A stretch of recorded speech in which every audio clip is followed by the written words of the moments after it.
case you missed it, it's the top 5 sports talkers of the day. Now, it's time for Dan Barrero's Top 5 at 5. Brought to you by Gutter Helmet of Minnesota. Never clean your gutters again. Learn more at gutterhelmetmn.com.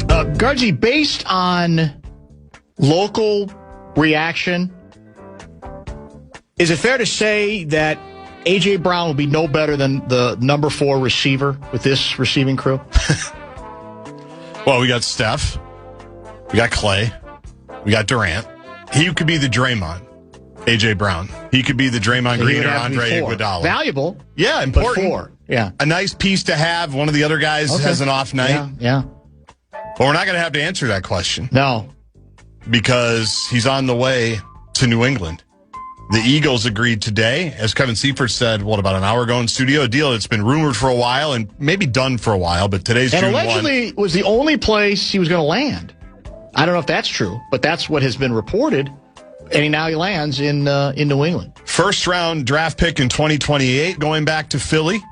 A 2027 fifth-round pick. The fifth-round selection will be the better of New England's 2 selections in that round. This from Shefty and Mike Reese, ESPN.com. Well, there are 2 trades we talked about with Seifert. This is one of them.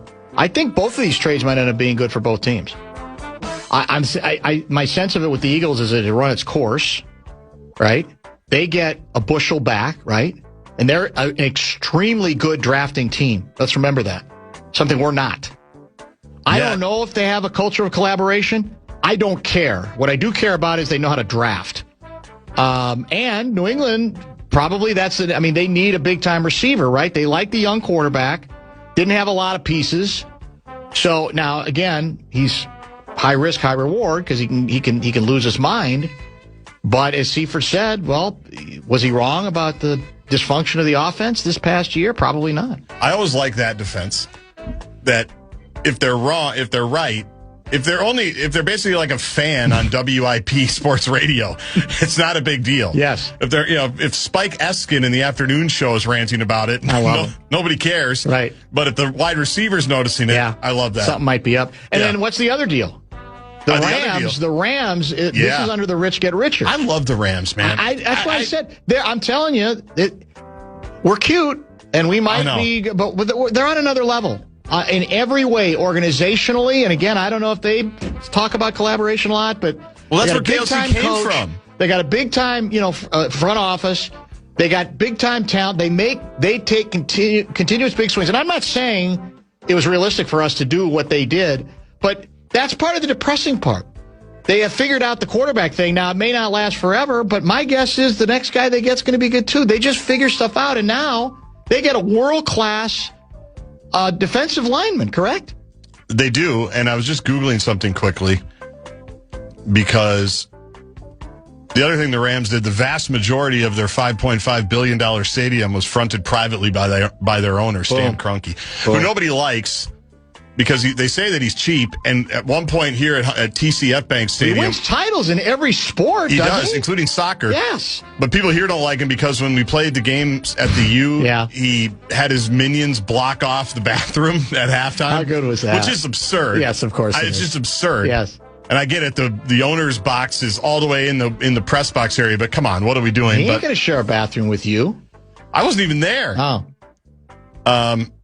Where are you going? I get it if he's down by PA and he's worried he might get poked and tickled in the sides, which has happened to most of us here at iHeart. I get it. Has he ever poked any of the Wilfs in the side? Probably Leonard. Maybe not Mark. Leonard has enough of a sense of humor? Ziggy, no chance. Ziggy, no. You can't get close enough to Ziggy to poke. True. Even PA. You can't get close enough to Ziggy to poke. Mark, maybe. Yeah. Maybe one of the kids? The third generation. Yeah. Kessler's always trying to cozy up to. He is.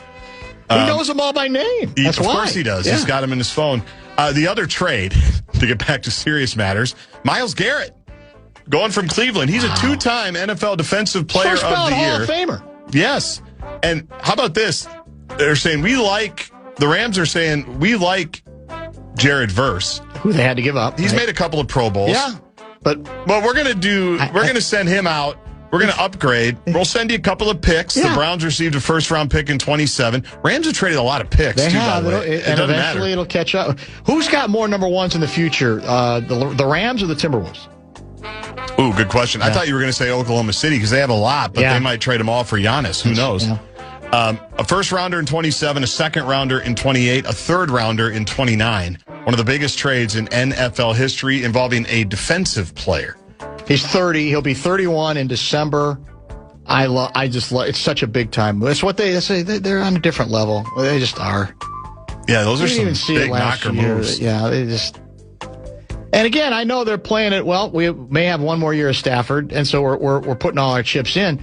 But I'd still maintain, post Stafford, you got a defensive lineman. I don't think he's going to fall to the end of the table at 32, is he? I don't know. Maybe he will.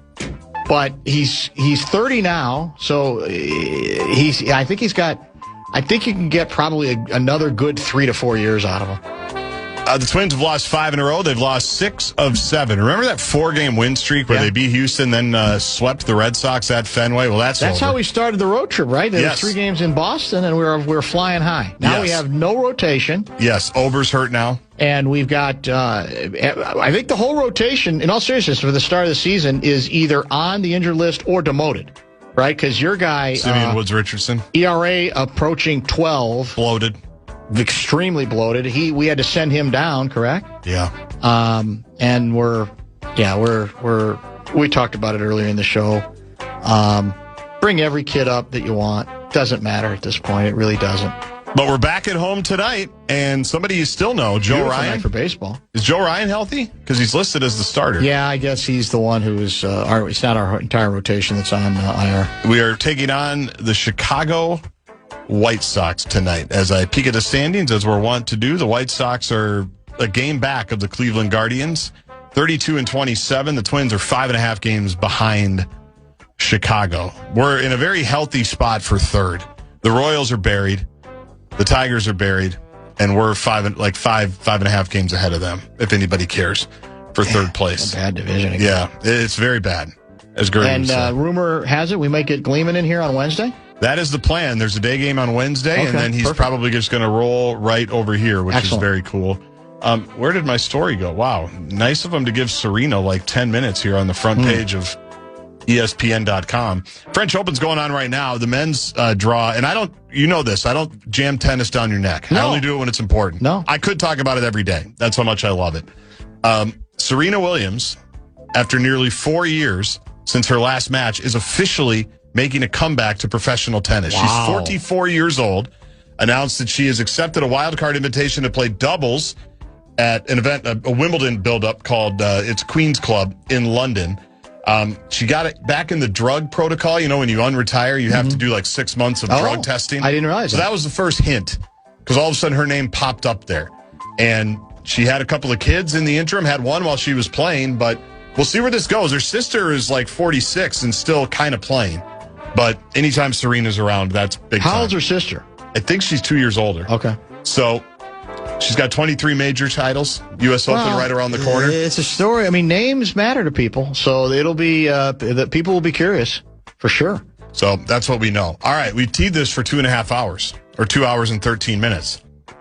The Fan has your chance to win $2,500. Wow. $2,500 right now. Just enter the keyword travel at KFAN.com. KFAN.com. The keyword is travel, part of our $250,000 giveaway, the cash contest this week. There are 4 keywords a day on the Fan, 8, 11, 2, and 5, or right around here. And the keyword for the 5 o'clock hour is travel. Go to KFAN.com and enter the keyword travel. Stepping up in the world. Outstanding work. Let's get to some sound. I can't say I predicted we would be revealing today, but it came to my attention. I passed it along to Gaardsy, and it's definitely worth a chuckle or two. We'll get to that sound and much more as we prepare for Jonny Athletic at 5:30. You're listening to Barrero on the Fan. From the 1-800-ASK-GARY Traffic Center. This report is sponsored by...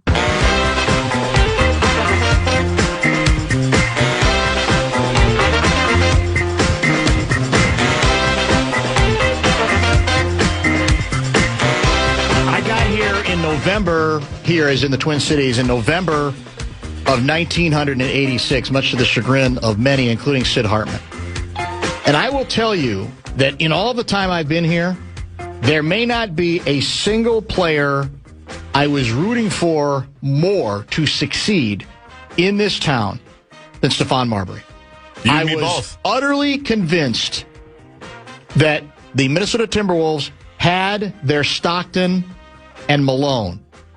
That if you paired KG, a great influencer of games, with a guy who wanted to be the go-to scorer in the fourth quarter, the sky at the point guard position, the sky was going to be the limit. Most of you know it didn't work out. Steph was bitter that he had to wait to get his money, which the Wolves were going to give him. He was unhappy with that, unhappy playing second fiddle, and a number of other things we've come to learn since. We've talked many times over the years about the whole Steph Marbury saga. In fact, I think I told this story before. There was a stretch of time when he was here, and then I think I was covering a Winter Olympics, and I came back, and the criticism of Steph was that suddenly, the reason I liked him over Allen Iverson, which now sounds preposterous, sure, was I viewed him as a purer point guard who could score, but also was a great passer and was willing to distribute. Yes. And that's what I preferred for the Wolves with KG. Now, obviously, Iverson was a better overall player, more determined, very dynamic. But I wrote a column basically acting like, I'd been out of pocket for a while, and it was something to the effect of, hey, I'm trying to get caught up on a lot of things I missed in the local sports scene. When did the Timberwolves trade Steph Marbury for Allen Iverson? I missed it because the rap was he was suddenly trying to score too much. And as the story goes, Marbury, this is back when actually athletes read or heard about local newspaper columns. They don't know any of the columnists anymore. They don't care, I don't think. It's just not the same because they don't have to a certain extent. And he was shaking hands with people saying, hey, I'd like to introduce myself. I'm Allen Iverson. And I gave him credit. He had a good sense of humor about what I was attempting to do. But in the end, he let me down. I think he let Minnesota down. And he's still, as recently as just the last few days, trying to explain why it was never going to work for him here in Minnesota. He was never going to be able to stay here in Minnesota. And you'd like to think it'd be about, the money, or admittedly the ego getting in the way, or maybe building the team around the wrong play, whatever. But instead, here's the latest Steph Marbury anecdote about why he knew he had to get the hell out of the frozen tundra. The fans were great. Amazing. I feel like I got a little trick when I went there in the summertime. Because I went right after the draft. You're like, this is I'm like, oh my God, this is crazy. Like many years. It's a great video. It's a great city. It's one of the great cities, but it's a lot different in the summer than the winter. Bruh. What was the black ice thing? That was just driving home? No, yes. Like literally you're on the road driving. I was going over a bridge one day.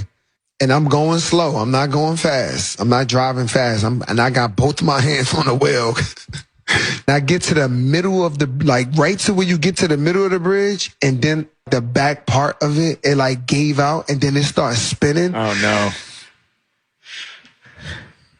The whole time, all I was saying, if I could live through this, I'm not staying here.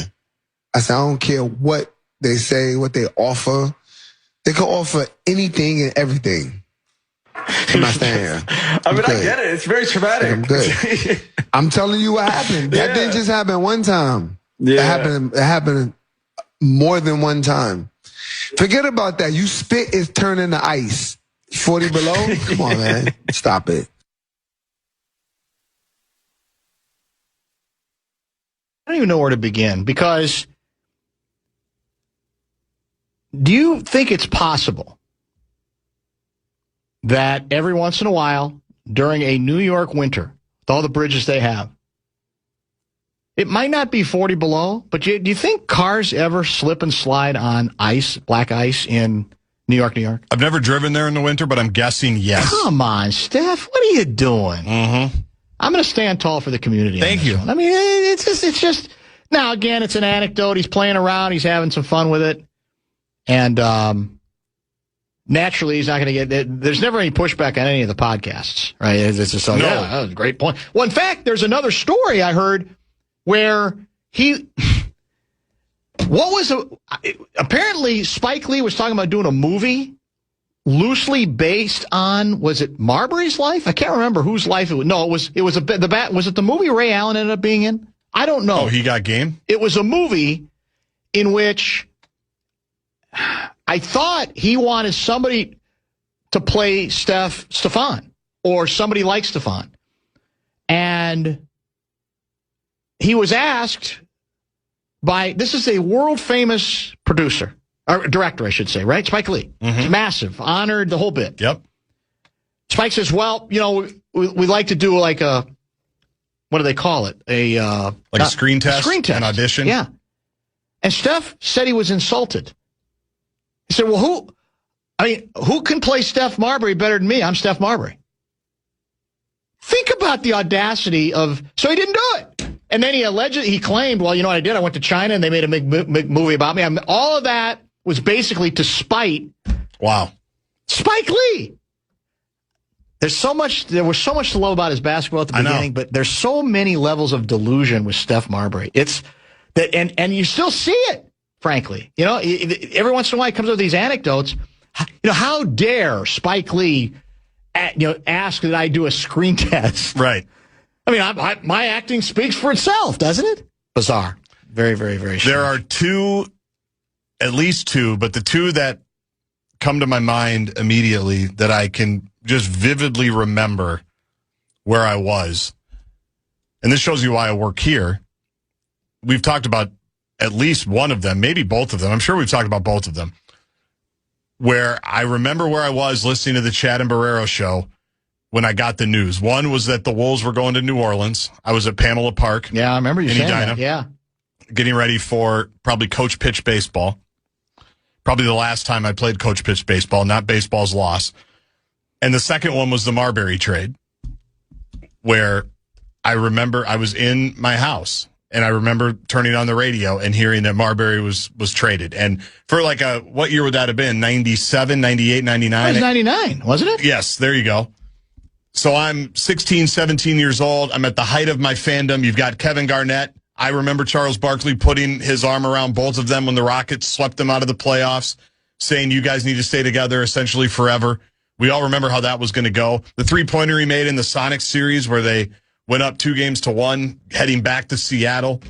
Trent Tucker on the call for probably MSC with Tom Hanneman. And the and one shoes before he started his own shoe, which was a whole great deal.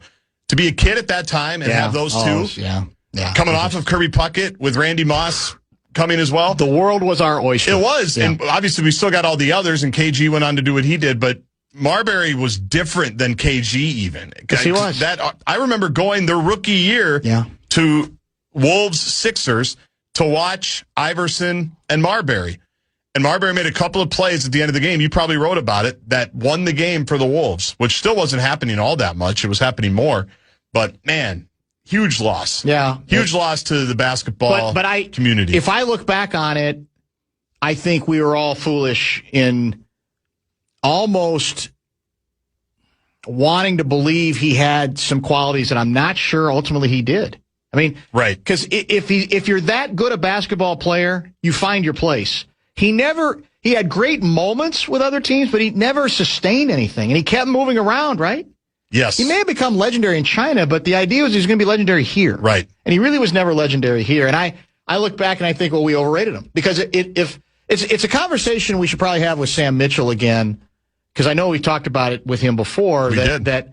And I think he's high on him too, but I think that was the argument I almost had with him. It's like, well, I thought the same thing, but again, you could argue, I guess, that literally leaving here the way he did is what cost him, and that he might have ended up being a lot better.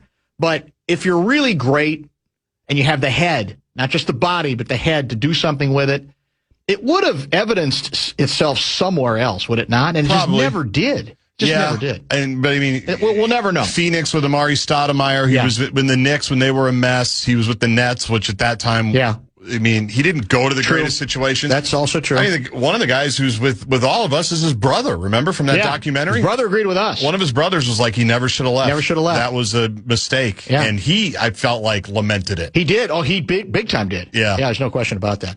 All right, we're going to come back with Jonny Athletic, and we may start with some sounds like now confirmed, some very, very sad news involving a local media heavyweight who is a name that'll be very familiar to many folks, including folks who grew up on the Fan. So we'll get into into that, and then we'll also chat with Jonny Athletic about less important things than that when we return. You're listening to Barrero on the Fan. It happens only once a year in Las Vegas.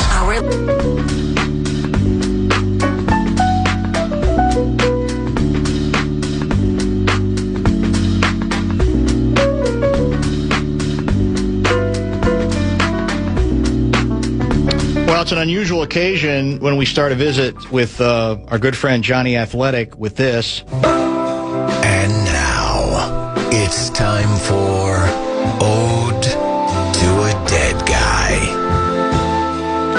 Sad but true, the news breaking, gosh, just within probably the last hour, even less, Gaardsy, would you say? Yep, about an hour. That Fitzy, Larry Fitzgerald Sr., the receiver's father, of course, local media legend, has died as of, Dad died earlier this afternoon, I should say, in Minnesota. This is confirmed by a post on X by Marcus Fitzgerald, right? Larry's son, yes. One of Larry's children, obviously. According to Marcus, Larry passed away, quote, peacefully and surrounded by his family and people who loved him most. The post goes on to read, a devoted father, husband, grandfather, and a true pioneer in the Minnesota broadcasting community. He spent his life pouring into the people and the city he loved so much. Marcus asked to keep the family in thoughts and prayers during these difficult days. Jonny, I think you knew Fitzy pretty well. He and I went way back. There were some battles over the years. There's no question about that. But he's one of those guys who, even if you have battles with him, at least in my experience, he wears you down. And he first of all, because he's always there, has been here forever, has had a role, a media role. And I don't know if he'd been battling illness. I don't know anything about it. This kind of came out of nowhere for me. Do you have any additional information, or what are your initial thoughts here?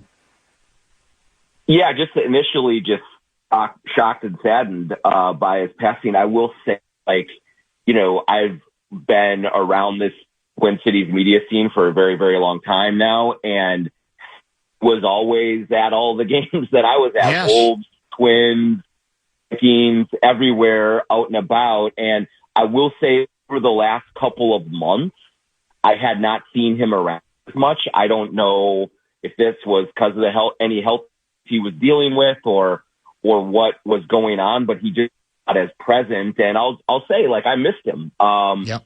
He was a character, and really enjoyed talking to him. He has a very unique experience, perspective with his work with Denny Green before he really became kind of in the media scene. And I know that was a little bit of a complicated issue, but and then certainly raising to be the Pro Football Hall of Famer. Yes. And everything. And so he would always just show up at these games and would ask athletes questions, and we would plot. He was always very kind and very inquisitive, and had to get my thoughts. I wanted to get his thoughts on things. So very sad for his family, and to lose him. It's be the same without Fitzy around. No, it is exactly it. He just omnipresent in a way that you could. I had so many laughs with him we weren't close, But, when you see him at events, when I was going to more games, whatever, you could always have a laugh with him. There was always a good story to tell, or we might exchange a Sid story, whatever the case may be. I think, like you said, he was, for so long, I felt like there was not a game at which where he did not attend it, right? One way or the other. And I know on public TV, locally, Channel 2, he had a massive presence on the evening, on the Friday show, where he was kind of their, for Werzer and Escala, their sports voice, right? He became very much a regular there, too. So it's, and, it's funny what you remember. Like, I remember there was a catch that his kid made at Pitt. I don't remember. It was one of the circus catches he made. It might have been his first year or second year, and it was in the end zone. And I to this day, I maintain it's the greatest catch by a wide receiver I've ever seen at any level, and that includes some unbelievable Chris Carter catches, Randy Moss, etc. And I remember going to Fitzy, senior, the next time I saw him after that catch, and I said, Fitzy, you're in, man. Your kid's going to be an all-war. He is going to be one of the best receivers in football. Nobody makes catches like that. And, you could play around with him on stuff like that. It became a whole other element, right, to the story that he's the father of this world-class wide receiver, of course, who grew up in Minnesota. There's a couple of things on that, Dan, specifically because I certainly got my start right close to, Fitzy's college day or Larry's college days and kind of the way that ascending onto the scene. And I remember talking to him one time, and it might have been after a big game that he had in college or something like that, and just making a little small talk. And he was like, well, he's a Fitzgerald, so he has all the talent in the world. And he was like, not surprised at all by Larry Fitz, but success. But also that really emanated from him was so much pride in his family. Yes. With his wife who passed a while ago. I remember talking to him when Larry made the Super Bowl with the Cardinals. And so we kind of I did a story at AP about reflecting on the journey and just the pure love that he had for his son and pride in not only the player he is and was, but the person. I mean, if you talk to anyone about Fitzgerald Jr., he's just an incredible human being. And so that's what Big Lee talked about. And to be able to just like,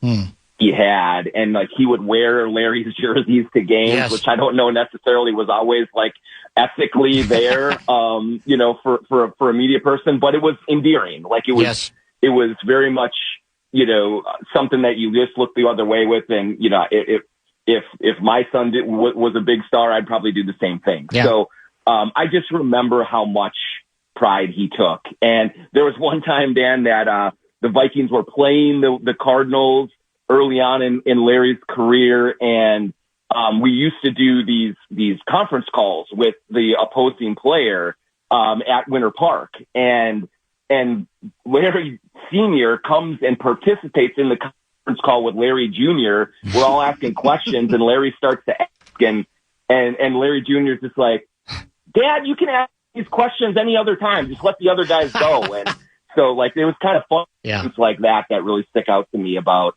Larry Fitzgerald Sr. Yeah, it's the small pleasures, man, because, like you say, you could run into him at a game or, before a game in the food area or just around a corner, and then it might be not a long conversation, but just 2 or 3 pithy minutes, where you're chuckling back and forth or talking about a thing or two. And I came to really, as a guy who had battles with him certainly back in the Denny days, I came to welcome that, and I think he did too. We got to a better place at some point, and there was just there was a warmth there. I think. I mean, there really was, and in many of the last several years. So just a horrific loss, and of course, he was on KFAN at one point, and in one of the original shows on KFAN. So a loss here, too. Long gone from here, but certainly not forgotten at all. And so our best to the, as you said, the entire family. Let's get a pause in now so we can kind of create some sort of separation between this sad story and the other items that we're going to talk about. We'll continue with Johnny after a brief break. 64686, that is the Bradshaw and Bryant KFAN text line. Back in just a minute here in the Fan. This is Bumper to Bumper with Dan Barrero on the Fan. From the 1-800-ASK... It's time for Jonny Athletic, Jonny Athletic, Jonny Athletic. And he's on with Dan Barrero right now. Part 2 with Jonny Athletic. We apologize for the technical issues. No, as far as we know, Johnny was not using Lavelle's phone, although it might have appeared so. I think it might be in a better spot now. We certainly hope so. Are you in a better position, you think, for the second segment? I think so. Yeah, I think I had an earbud issue. There you go. Yeah, this is a problem there, but we're clear now. You had one other thing you wanted to mention about Fitzy Sr.? Yeah, I just think it's really important, Dan, to mention sort of his role in the black community's media operation here in the Twin Cities with the spokesman recorder, with KMOJ, with kind of, he was the leading voice for people of color on the media side, certainly on the sports, media side with Charles Hallman and a bunch of, the great people that have just poured their hearts and souls into it. And so, I think that when you talk about legacies and you talk about, things that he brought to the table, that deserves mention when we're talking about Larry Fitzgerald for sure. Very well said. And if you're just joining us now, news breaking just within the last hour or two that Larry Fitzgerald Sr. Has passed away.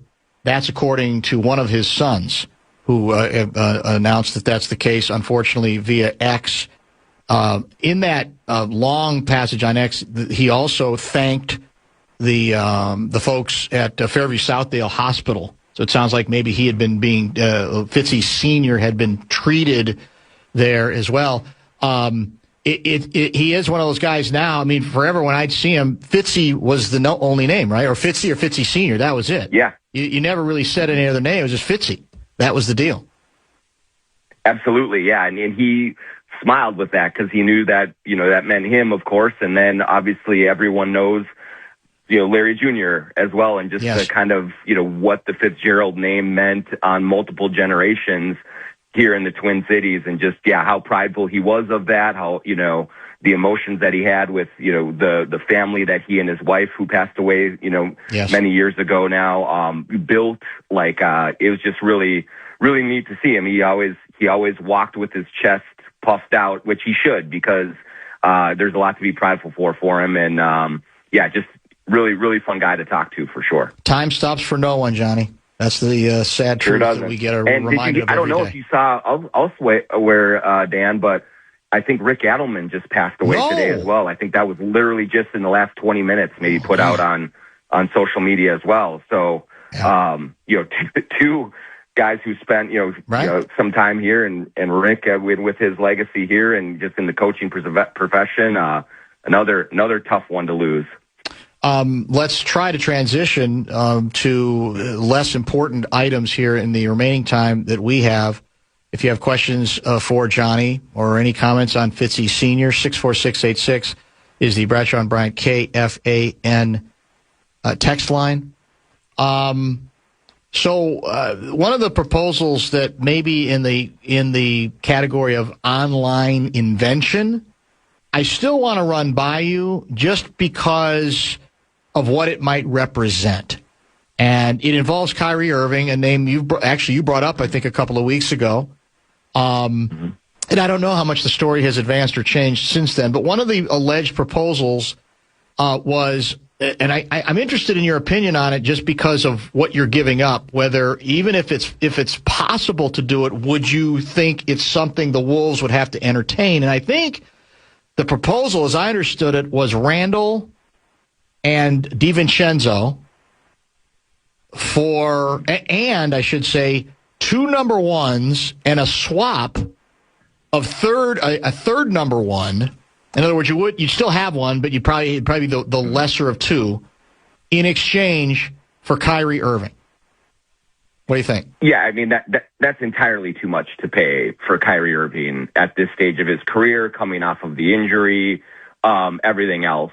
So I would say, Dan, and I don't know exactly, and I haven't talked to any of the direct kind of people involved that will ultimately negotiate any kind of deals or throw any deals back and forth, but I would think it would be more along the lines of Randall and a pick, maybe a little bit other salary, something like that, for Kyrie Irving. But, Randall, DiVincenzo, and multiple first-round picks and a swap is crazy. So I would think it'd be, that's why one of the reasons that I think it's worth discussing Kyrie Irving is just I think that you can get him for a lesser price, considerably less than you would, than Giannis or Kawhi Leonard or a few of these other guys. So I think that that whatever deal comes about, if one were to come about for Kyrie Irving, it would be significantly less than that. You brought up Giannis. I want to ask you a Giannis question in a different sense or a different context. I think most people would say, both of them coming off injury, but that Giannis is still a higher level of star at this point. But here's my question on Giannis. Has he turned himself into a bit of a high-maintenance operation in a way that you think might give the Wolves any pause in their own aggressiveness and pursuit of him? Well, I don't know if it would give pause exactly, Dan, but what does need to be discussed, or what is certainly worthy of discussion, is when you trade for someone of Giannis Antetokounmpo's status and caliber, even if he's coming off of an injury and he's getting a little bit older, he is still an incredibly dominant player. But number two, he is a superstar. And that generally means that there are accommodations, that there are, things that will otherwise have to happen to bring him into the fold. If you bring Giannis, you're probably bringing one of his brothers at least as a 15th guy. Things like that. You might be bringing some of his health and wellness guys. You might be bringing other people that are in his orbit into under your tree, because that's what you do for superstars. And so I don't think that any of that he would bring with him is enough for the Timberwolves to say, no, we don't want to deal with that. But it is clear that just all the MVPs that he has, all the success that he has, you're getting someone that would absolutely change the foundation of your organization, not just your team, your entire organization. And so it would be a much different operation with Giannis Antetokounmpo here than it is right now. Any new informed speculation we should go over? Anything changed since the last time we spoke that you're keeping your eye on that might be of interest to the listeners? Yeah, I mean, that's super new in that regard, Dan, just because usually business picks up after the finals are over. As we get closer to the draft, you have teams that are really starting to have discussions in earnest and negotiating actually in good faith. I would imagine the Wolves might call the Bucks right now and say, hey, we'll take Giannis and you get Randall and a bunch of flotsam and see what we can get for that. And they'll say, no, this is ridiculous. Let's have a real conversation later. Or, the Bucks will call and ask for Anthony Edwards. That's kind of the stage of negotiation that we're in right now. So we have to get through the finals. And then, when you get a week out of the draft, then you start having real conversations about what might be had and what might not be for any player, not just Giannis, but Kyrie, Kawhi, Jalen Suggs, any number of names that are out there. And so it's kind of a little bit dormant right now, but it'll pick up, here in about 2 weeks. Is there a route when it comes to Rudy? I've heard a couple of ideas with Rudy that involve, in both cases, I think, Eastern Conference teams. And the premise on both of the deals, especially one of them, was you can get some really intriguing young talent back that by definition might mean a gap year, but might really better position you the second year on forward for 3 or 4 or 5 years. Does that sound interesting to you, possible to you, if there ends up being any steam on the Rudy side of things? Yeah, I mean, it would interest me, Dan. I don't want to close the door on anything right now for the Wolves, just because I do think that it is the evidence in front of us is that there has to be some dramatic changes to this roster if they really, really want to be competitive in the Western Conference. And a lot of things can happen with the Spurs and the Thunder over the next year, and it might look a lot rosier in May of next season than it does right now, just whether it's injuries, whether it's egos, whether it's, trades, whatever it can be. But I do think that the Wolves are operating as if they need to make something big happen. And so, when you talk about Rudy, though, I think there's 2 ways to go. Like, one is you could do it that way. You could trade him for younger assets, because I do think he has the most value, certainly over Randall. Yep. And you could get maybe picks and young players and have a gap year. Or you could roll the dice and say, hey, no, what about Anthony Davis? Like, maybe he's, as a super veteran guy, and who he has plenty of his injury issues as well.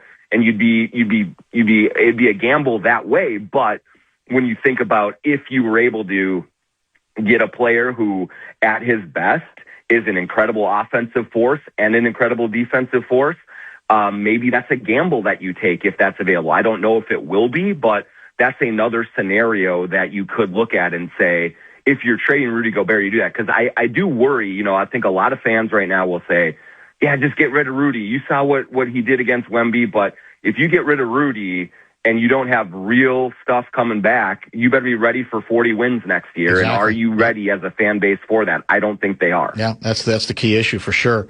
Not surprising, I think that Victor Wembanyama gets the MVP award for the Western Conference Finals. I would submit to you that I believe in Game 7, De'Aaron Fox was the most valuable player for the San Antonio Spurs. Davey, what about you?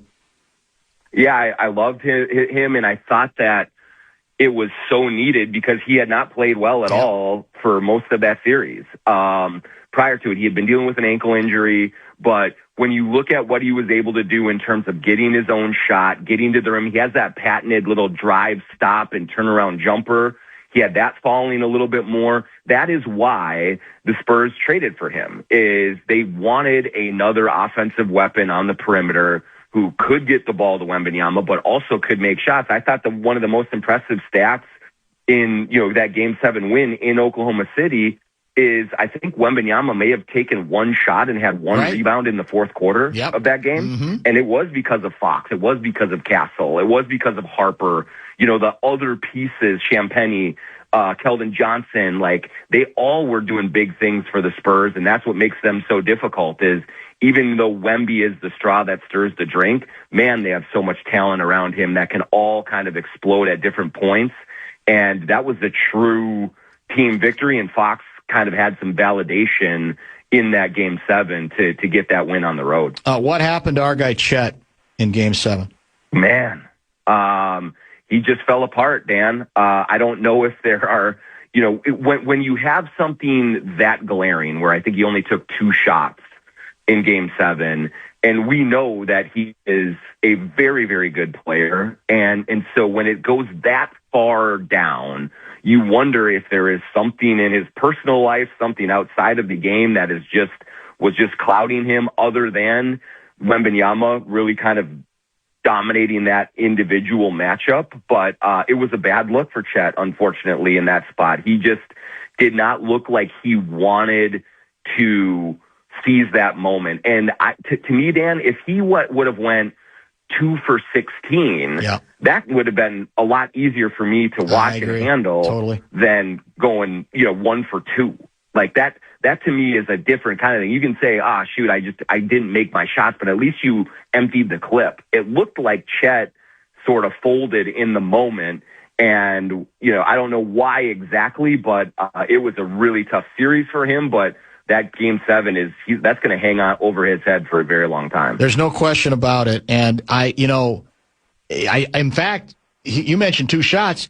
he took his only 2 shots of the game in the first 4 possessions of the game, and never took another shot. Yeah, he came out, and you're thinking, okay, he's going at him. And there was a point in the fourth quarter, Dan, where Wemby had 5 fouls with like 7 minutes to go, and that's where if you're Chet and you're a 7-1 dude, like you go right at him and you try and foul him out. And his passivity, his lack of aggression, really cost the Thunder in that, for sure. And again, most people, I think, are realistic. They're not expecting Holmgren to match Victor, right? They're realistic about, well, no, this guy is a freak. He's otherworldly. There's something different about him. Mm-hmm. But give him something to think about occasionally, or go do 5 other things well, start to finish, figure something else out to do. It's the old... we debated on Sunday, the infamous John Starks game, right? In the Game 7, another Game 7, 1994 NBA Finals. He goes 2 for 18, right? I think it was 0 for 9 from 3. And the cliche was, well, okay, he's got to do what he's got to do. It's an embarrassing shooting performance. But I do think you come away at it saying, all right, I wasn't going to stop playing, man. My job is to continue to put up shots. That's what my team generally needs me to do. And I think that's the sad part about the Holmgren approach. Maybe in his mind he's thinking, hey, look, I don't have it, so I'm not going to be selfish and just jack shots up. But it comes off, like I said, I think a lot better if he keeps trying to make plays. I think people are going to be less down on him than the fact that he took no shots after the first 4 possessions of the game. Well, and especially, Dan, when they don't have Jalen Williams, they don't have A.J. Mitchell. Right. So literally, you are now the number 2 option for sure with a bullet. And when he's not being aggressive, that makes the entire Oklahoma City offense so much easier to guard. I got in some arguments with some people online after the game about, well, they were missing A.J. Mitchell, and a couple people looked at his stat lines in the games where he was healthy in this series and said, yeah, but he didn't do much in those games. He was only like 1 for 4, 2 for 5, things like that. But I said they were 2-1 in those games with Mitchell out there because he was a threat. Because he extended the defense, because he opened things up for Shai Gilgeous-Alexander. And without that, and then when you have Chet struggling like that or not even being a factor, then the Spurs could just lay right off of him and just really load up on SGA, who was actually brilliant in the game and played his heart out. So it was just the worst case scenario for the Thunder. And Dan, like, what do you think? Do you think the Spurs winning that series and winning in OKC and all that, does that soften the blow for the Wolves after that second round loss, or how do you view that? Well, we did talk about that yesterday. I think it does some, because we're on track for them losing to the world champions 2 straight years.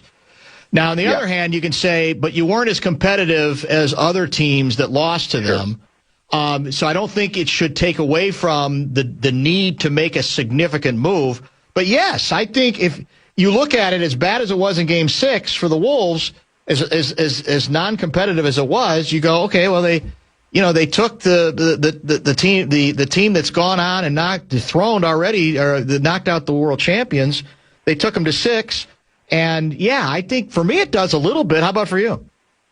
Yeah, it does a little bit, just in terms of, like, I still walk away disappointed. Yes, because 100%. You 3 losses by 30 points, like that's non-competitive and that's ugly. There's no doubt. But what I look at a little bit more granularly is, of course, Julius Randle played a terrible series, but when you look at what Wembanyama is doing to everyone, I do think that each of those performances deserve a Wembanyama tax. Like, I think that's where we're at right now, is that, yes, Julius Randle played poorly, but I think Wemby had a lot to do with that. And so I'm a little more forgiving of Julius out of that series than I would have been otherwise, just because of Wemby taking Chet apart in that conference finals. And, it could have been a heck of a lot worse, Dan. I mean, it could have been like the Wild and you lose to a team and then they get smoked in the conference finals, right? That was the comparative point for me, is the team the Wild lost to gets swept in the next round. And they're not. They did. They were supposed to be the sure thing once they got out of our round to win the whole thing. Yes, they had injuries, but they still got swept. And the Wolves, I think, can say to that extent, Wolves fans can take a little bit of consolation about the difference of the team they lost to is still very much alive and favored to win the finals. You picked the Spurs in 7. You look like a genius there. What is your finals prediction? My finals prediction, I think I'm not doing it with my head, but more with my heart. I'm going to say Knicks in 6. I think the Spurs are favorites, and they should be. But if they can wear Wemby down over a long series, maybe they have a chance, and they're playing very, very well. And I'm openly hoping that Cat takes home a title. Like, that's just what I want to see happen. And so I will take Knicks in 6, but I would not bet on it because it is a completely emotional decision. Yeah, no, I understand that. I do think they have a chance. I think the hard part is to navigate their course. Do we give them credit?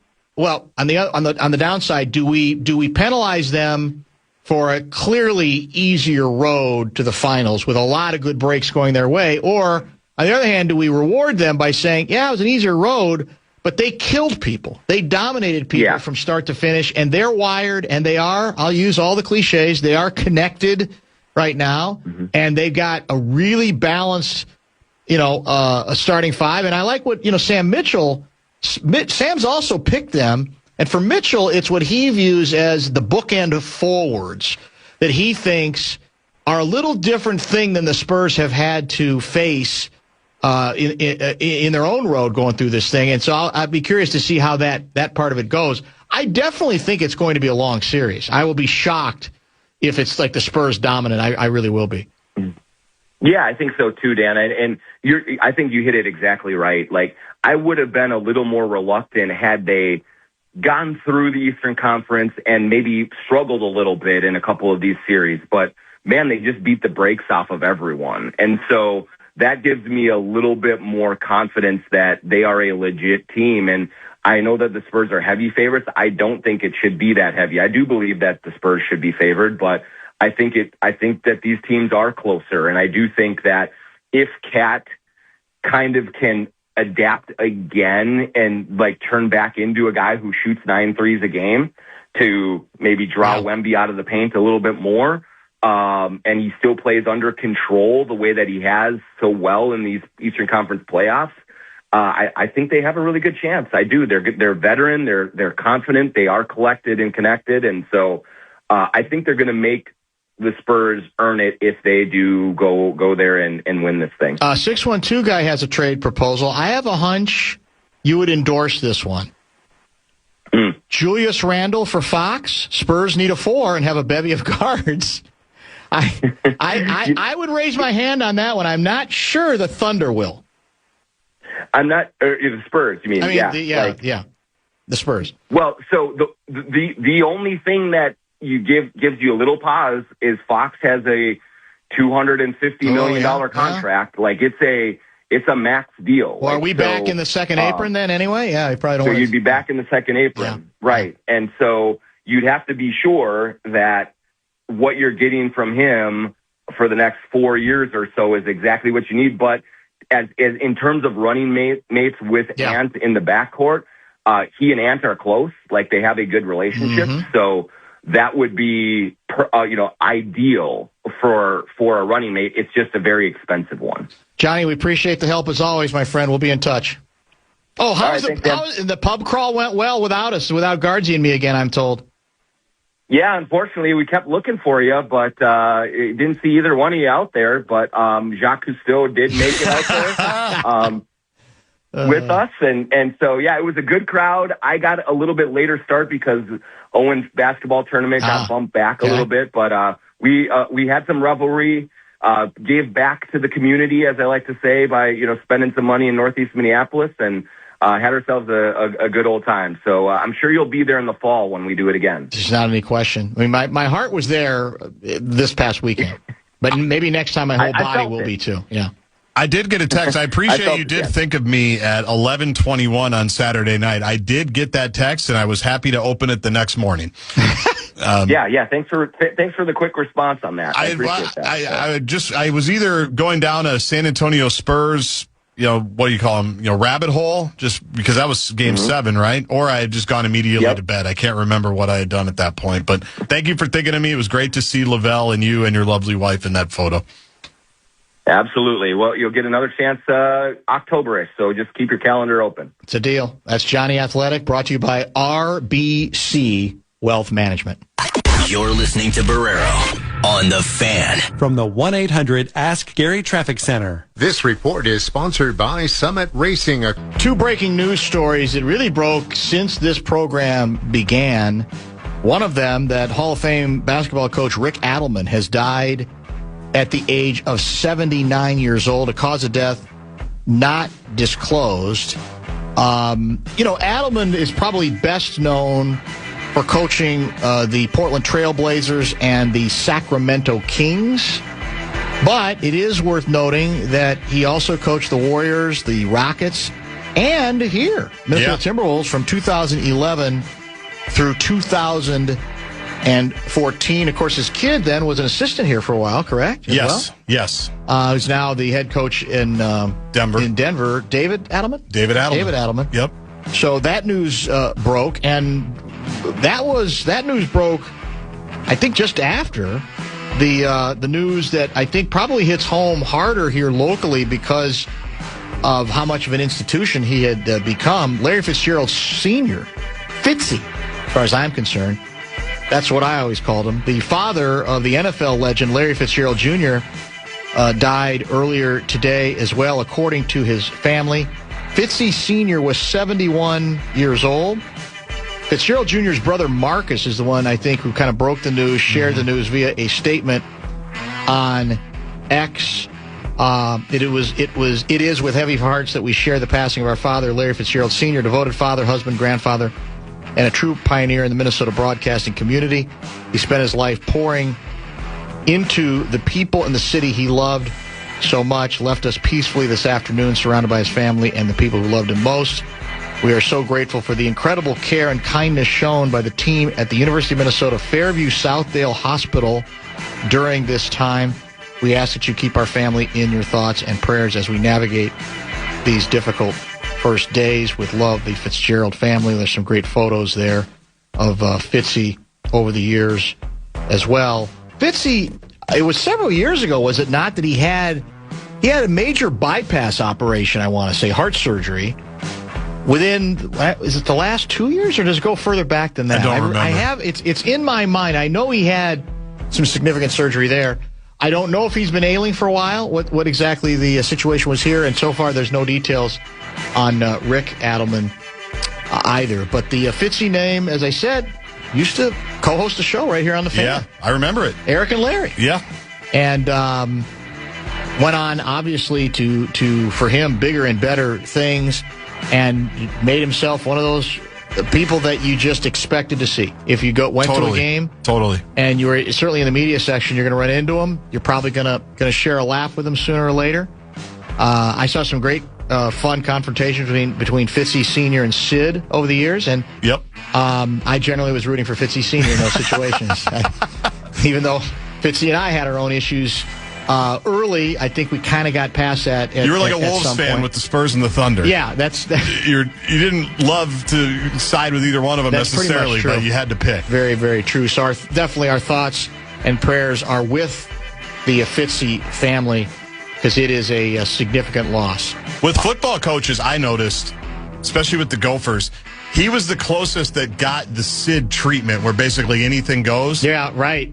But it was because they all knew him, obviously, but also because of Larry. Yes. Because there was a certain credibility just with football, too, with Junior, I should say. So when he was around, it was always fun, because they would always, pay the respect to that. Correct. And certainly your son knows this, Larry. And they would start talking about it. It was, he was always there. Yeah. Even on a Tuesday Gopher press conference. The guy I'm thinking of today, for whatever reason, well, Charles Hallman, obviously, but also Sugar Ray Richardson. Yeah. Who has texted us from time to time. I don't even remember if he's still living here or not. I thought he was elsewhere at some point.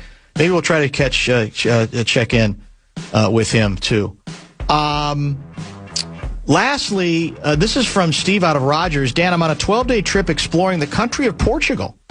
And in the southern part of Lisbon, I saw your name on a few signs that read Barreiro. So I looked up the translation from Portuguese to English, and it said clay pit. Maybe a new tagline for your show could be welcome. Oh, my goodness. To the clay pit. Well, I do know there's a city. I think we've talked about it before. There is a city in Portugal called Barreiro.